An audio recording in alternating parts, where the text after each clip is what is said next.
मैं सॉरी आपकी बात कर, मतलब है कि शहबाज शरीफ साहब जो है ना वो इतने इफेक्टिव प्राइम मिनिस्टर साबित नहीं हो जो सारे लोग कहते थे कि शहबाज शरीफ साहब आएंगे और चीज़ें ठीक कर लेंगे। स्ट्रिक्ट एडमिनिस्ट्रेटर, स्ट्रिक्ट फैसले लेने की उनमें कैपेसिटी नहीं है, और वो कहते मियाँ नवाज शरीफ साहब जैसे चाहते थे उसमें थे, टक्कर मार देते थे मियाँ साहब।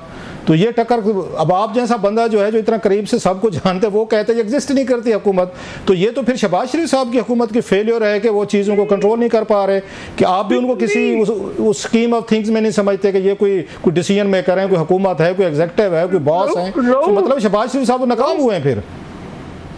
इस वक्त एडमिनिस्ट्रेटिव इश्यूज की बात नहीं है, इस वक्त गवर्नेंस की बात नहीं है, इस वक्त पावर फॉर्मूला की बात है। सर उसी की बात कर रहा हूं। पावर फॉर्मूला वाला उनका वजन ही नहीं है। आप शहबाज शरीफ को छोड़ें, आपने नवाज शरीफ साहब का कोई लफ्ज सुना आपने पिछले 1.5-2 माह में? कहीं खामोशी के सिवा? निकाल मरियम नवाज साहिबा ने तो बहुत बोली है सर, मरियम नवाज साहिबा तो बहुत सख्त बोली है 2-3 दिन पहले।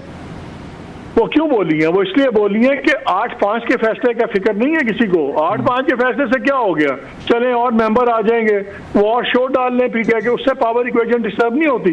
पावर डिस्टर्ब होती है ट्रिब्यूनल्स अगर ये चले, और ट्रिब्यूनल्स ने अगर फैसले किए तो इन सबकी सीटों का नहीं पता आपको कि फ्यूचर में क्या होगा, मियाँ साहब की सीट का क्या होगा, मरियम का क्या होगा, बाकियों का क्या होगा। उनको फिक्र ये है कि सुप्रीम कोर्ट ने अगर ट्रिब्यूनल्स वाला फैसला इम्पोज कर दिया और इलेक्शन कमीशन जो भी रेजिस्ट कर रहा है, और अगर उसको इलेक्शन कमीशन को भी रगड़ दिया, तो फिर क्या होगा? पूरी पावर स्ट्रक्चर चेंज हो जाती है रऊफ। इस वक्त पूरा पावर स्ट्रक्चर को जो थ्रेट है वो इमरान खान से नहीं है, वो किसी और से नहीं है, वो उनको इन 9 ट्रिब्यूनल से है। इस्लामाबाद वाला ट्रिब्यूनल तारिक जहांगीरी साहब का, उस पर इनकी 3 सीटें इस्लामाबाद की, लाहौर की सारी सीटें, पंजाब जो असल पावर बेस है वहाँ की सारी सीटों का फैसला करना है उन ट्रिब्यूनल्स ने। ये जो है ना 9 लोग, ये इस तक नजर आ रहे हैं गवर्नमेंट को, इसलिए सारा प्रेशर चल रहा है। हुकूमत से सर ये क्यों तय कर लिया है, आपके पॉइंट में बड़ा वजन है कि ये क्यों तय कर लिया गया है पहले से कि ये 9 जजेस जो आएंगे ट्रिब्यूनल को हेड करेंगे तो ये हमारे खिलाफ ही फैसले देंगे, प्रोसीडिंग होंगी, वहाँ पे चीज़ें पेश की जाएंगी, सबूत अदरवाइज फार्म पेश होंगे, so it will take time. तो आप जाएँ अपना डिफेंड करें, हुकूमत करे, ये जितने MNAs वगैरह हैं करे, मतलब पैनिक बोर्ड में क्यों है फिर हुकूमत को? इनको क्या जजेस, अभी से इन्होंने कहा कि जजेस का फैसलों का इनको पता है, डिसीजन हो गया है कि वो खान साहब की पार्टी के हक में सारे फैसले करेंगे, जितने भी आएंगे सबको उड़ा के रख देंगे और उनकी पार्टी के MNA वापस आ जाएंगे। ये क्यों हुकूमत सोच के बैठी हुई है सर?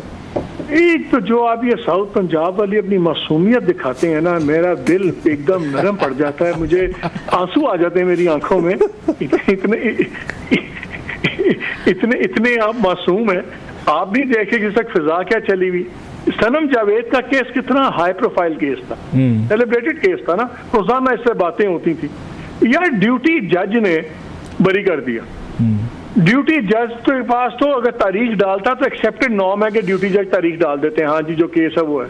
जब ड्यूटी जज आपके फैसले करने शुरू हो जाए आपके खिलाफ, जब ATC के 3 जजेस पूरी शिकायतें करनी शुरू हो जाएं, जब हाई कोर्ट्स आपके खिलाफ खड़ी हो जाएं, उस वक्त फिर आप कहते हैं कि इन जजों से क्यों डर रहे हैं? ये जो 8 जजेस लगे हुए हैं रऊफ, ये बड़े पावरफुल जजेस लगाए गए हैं। ये मैं किसी से हाई कोर्ट के कुछ लोगों से बात कर रहा था जो बहुत ज़्यादा कनेक्टेड है, who know the judicial scene. उन्होंने कहा जी हर जज जो है ना 4-4, 5-5 जजेस का ग्रुप वाला जज है, ये कमज़ोर जज नहीं है, सो आप इनको लाइटली ना लें। इसलिए अगर ये चीज़ बाकी लोगों को पता है तो गवर्नमेंट को भी पता है। दीज 8 जजेस आर वेरी स्ट्रॉन्ग जजेस। और जो फिजा बनी हुई है इस वक्त तो हवा, क्योंकि कॉन्सेंट्रेशन है, तो इस वक्त तो वो जो फॉर्मूला अंग्रेजी में होता है an enemy is my friend, तो वो फैसला जब सुनाते हैं वो मैसेजिंग करते हैं कहीं और फैसले का बेनिफिशियरी हो जाता है PTI। इसलिए मैंने कहा है कि अगर ये निज़ाम चल रहा है, अगर पॉइंट ऑफ नो रिटर्न से वापस आना है, फौज को जुडिशरी से अपना कॉन्फ्लिक्ट खत्म करना होगा। नहीं, कन्फ्लिक्ट खत्म करने का तो मकसद ये फिर वही है जो आप बता रहे हैं कि खान साहब को वो वापस लें और खान साहब को ये पावर दी जाए, क्योंकि उनका पे फौज की तरफ से ये इतराज आता है कि सारा रिलीफ जो है 9 मई के जी जुडिशरी का कॉन्फ्लिक्ट का खान साहब से कोई ताल्लुक नहीं है। ये जुडिशरी का कॉन्फ्लिक्ट है जो बहुत चीजें हुई हैं, जब घरों में कैमरे लगेंगे, दूसरी चीजें होंगी तो रिएक्शन और आएगा। आपको वहां पे रीसेट बनाना है। वो एक जज साहब थे, वो 1 of the 6 जजेस, उन्होंने बड़ी मजेदार बात की 2-4 दिन पहले उनसे मुलाकात हुई। उन्होंने बड़ी मजेदार बात की, उन्होंने कहा यार देखें हम भी पाकिस्तान में रहते हैं, निज़ाम में एक दूसरे को अकोमोडेट करना पड़ता है, दो बातें मान ली, दो ना मानी, दो दोनों ने ना मानी, तो वो सिस्टम चलता था और होता है, पूरी दुनिया में होता है। लेकिन जब आपके ख़ानदानों के लोग, अगर ख़ानदान का कोई बंदा उठाया जाए या आपके घरों में कैमरे लगें, तो फिर चीज़ें और हो जाती हैं। रेड लाइन्स क्रॉस हुई हैं ओवर जेलस लोगों ने दोनों तरफ से, जिस तरह पीटीआई ने बहुत रेड लाइन्स क्रॉस की हैं, उसी तरह फौज ने भी रेड लाइन्स क्रॉस की हैं, उसी तरह जुडिशरी ने मेरी रिएक्शन में रेड लाइन्स क्रॉस की हैं। सबसे पहले इक्वेशन सेट होनी जरूरी है, रीसेट का बटन जब तक नहीं, वो ये कहते हैं सर, नहीं बजेगा। वो ये कहते हैं कि ये फौज की तरफ से हमेशा ये बयान दिया जाता है, उनके DGISPR भी कहते हैं कि ऐसा काम तो हमारे साथ जिंदगी में नहीं हुआ। 9 मई पे हम पे हमले किए गए, हम पे अटैक्स किए गए, तो रेड लाइंस उनके ख्याल में ये उनका आप सुनते हैं, कहते हैं, वो कहते हैं 9 मई, और उसके वो समझते हैं दीवार जो बनी है रास्ते में, वो तो जुडिशरी बनी है, उन्होंने रिलीफ दिया है 9 मई के जितने भी उसमें लोग थे। मैं बिल्कुल इससे एग्री करता हूँ। 9 मई जैसा बड़ा ही कंडेमेबल वो चीज है, जिसने वायलेंस किया है उसको रगड़ा पड़ना चाहिए। अब गवर्नमेंट को क्या चाहिए? गवर्नमेंट को चाहिए अटॉर्नी जनरल साहब जाएं, वो 3 मेंबर जो कमेटी बैठी हुई जजेस की, उसको जाके कहेंगी 9 मई वाली जो आपने सुप्रीम कोर्ट ने बेंच बनाया, फिर तारिक साहब रिटायर हो गए, उन्होंने बेंच तोड़ दिया, आखिरी में रिक्यूज कर लिया अपने आप को। आप रोजाना 8-8 घंटे के मुकदमे दूसरे सुनते हैं, हर बात आगे 9 मई पे रुकती है। सुप्रीम कोर्ट बैठे उस केस का फैसला करे। आपने जिधर भी फैसला करना है, आप कहते हैं कि मिलिट्री कोर्ट सुनेंगी या नहीं सुनेंगी, ताकि जिसने भी उसके अगेंस्ट अपील करनी है करे। ये मामला सबसे इंपॉर्टेंट मामला है जो सुप्रीम कोर्ट की वजह से लटका हुआ है। ठीक है, ये बिल्कुल, मैं इस बात पे मैं कहता हूं कि इसमें कोर्ट इज रिस्पॉन्सिबल। ये सबसे इंपॉर्टेंट मामला है, इस केस को फैसला करें। बेंच पहले बनता है तो फिर वो 6-6 महीने नहीं मिल रहा, फिर टूट जाता है, फिर उसके बाद किसी को नहीं पता। पूरा मुल्क 9 मई पे लटका हुआ है, फौज 9 मई पे रो रही है, गवर्नमेंट 9 मई पे रो रही है, इवन पीटीआई भी कहती है कि जी 9 मई का फैसले करें, हमारे पे नाजायज हो रहा है, और एक सुप्रीम कोर्ट है उसका बेंच बना के फैसला नहीं कर रही।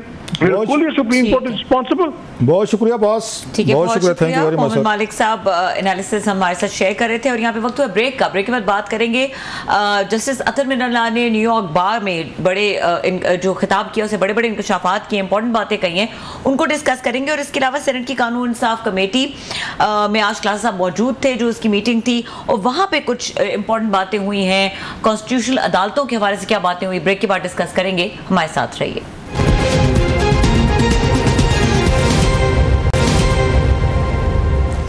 Welcome back. क्लास साहब, जस्टिस अतर मिनल्ला ने न्यूयॉर्क बार में खिताब किया है, और उन्होंने जो अपनी सुप्रीम कोर्ट है उसकी माजी के फैसलों को चार्जशीट कर दिया।